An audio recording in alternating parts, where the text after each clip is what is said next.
All right, so now we're going to rationalize some monomial denominators.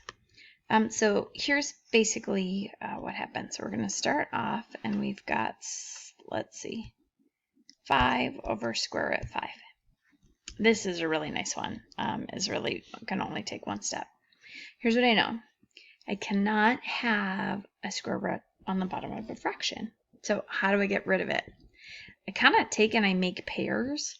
So in order to get the square root off the bottom, I'm going to multiply it by the square root of 5.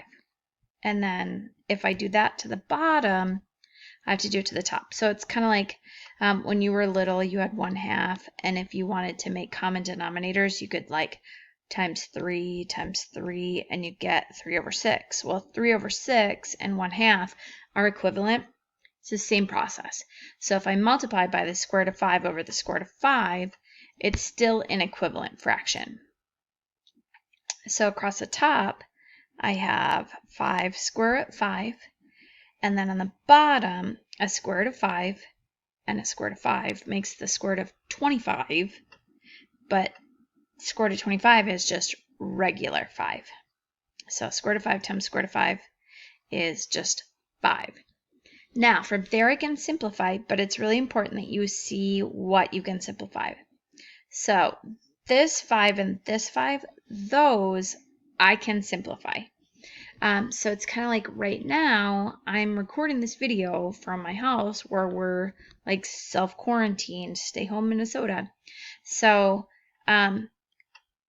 if someone is in quarantine, if they're really sick, then they can't, like this 5 right here, inside the square root, it is totally, it's in quarantine, and so it cannot interact with this 5 or this 5 on the outside. Now, if there were other things inside a square root, I could simplify those because they're in the same house.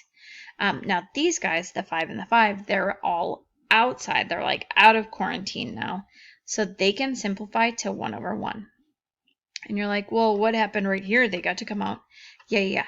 Like a pair can pull it out. Like I can pull out one of my kids from quarantine and take them out. However, like my BFF Sarah Furkes could not take one of my kids out because we're not from the same family. And so we're staying separate at this point in time to keep our family safe. So anyway, point of the story is that goes to 1 over 1. So really my solution is just square root of 5. Boom, done. Yep. Okay. Oh, there's my cuckoo clock. We have a cuckoo clock, a real cuckoo clock from Germany. Okay, next problem. All right, this one, now it will sing. Let's start.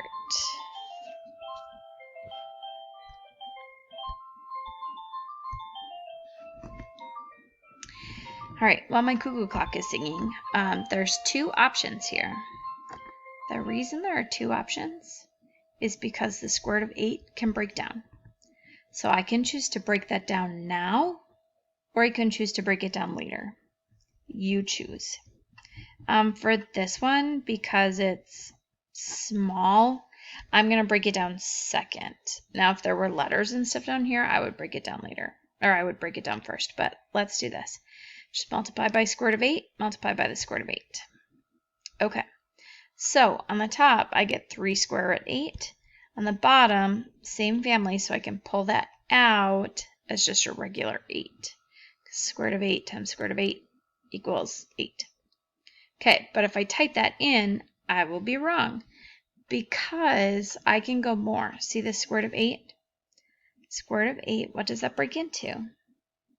Yeah, it breaks into the square root of 4, square root of 2. Well, what is the square root of 4? Yeah, so I originally had this 3 over 8. Now I'm going to take and this 4, the square root of that 4 is 2. This can't break it down anymore. So there we go. So now you can choose to multiply and then simplify or just simplify right away. What I see is generally people say, okay, well that gives me 6 root 2 over 8. And the answer is yep.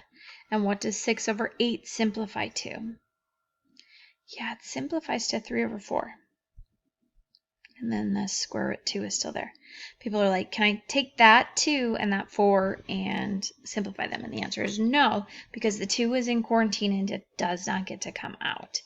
So let's go over here, type that in. So it's going to be 3 root 2. Let's space it out of there. And all divided by. Okay, got to make sure the divided by goes under everything. 4. Submit answer. There it is. Got it.